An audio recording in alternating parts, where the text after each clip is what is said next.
पंढरपूर शहरातील विकास कामांना गती देण्यासाठी आणि जास्तीत जास्त निधी खेचून आणण्यासाठी आम्ही सर्व उपमुख्यमंत्री एकनाथ शिंदे यांच्या शिवसेनेत प्रवेश करण्याचा निर्णय घेतलाय।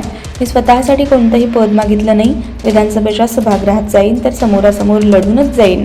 मागच्या दारातून कधीही जाणार नाही असं खुलं चॅलेंज तीर्थक्षेत्र विकास आघाडीचे प्रमुख भगीरथ भालके यांनी नाव न घेता भाजपा नेते माजी आमदार प्रशांत परिचारक यांना दिलं। भगीरथ भालके यांच्या निवासस्थानी मंगळवारी 7 एप्रिल रोजी प्रमुख पदाधिकारी आणि कार्यकर्त्यांची बैठक पार पडली। त्या बैठकीमध्ये शिवसेनेत प्रवेश करण्यासंदर्भात कार्यकर्त्यांशी चर्चा करण्यात आली। यावेळी उपस्थित कार्यकर्त्यांनी हात उंचावून भालके यांना शिंदे सेनेत प्रवेश करण्यास समर्थन दिलं।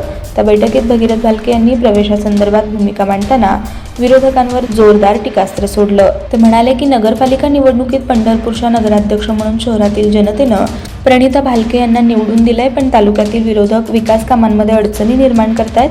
त्या दूर करण्यासाठी उपमुख्यमंत्री एकनाथ शिंदे यांच्या पक्षात प्रवेश करण्याचा निर्णय घेतलाय। पंढरपूर शहराच्या विकासासाठी निधीची कमतरता पडू देणार नाही असं आश्वासन एकनाथ शिंदे यांनी दिलंय।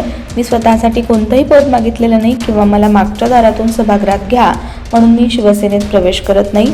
विधानसभेच्या सभागृहात जाईन तर समोरासमोर लढूनच जाईन। विधानसभेच्या 2029च्या निवडणुकीला अजून खूप अवकाश आहे। या दरम्यान अजून बरंच काही पाणी पुलाखालून वाहून जाणार आहे। त्यामुळे विरोधकांनी माझ्या उमेदवारीची चिंता करू नये।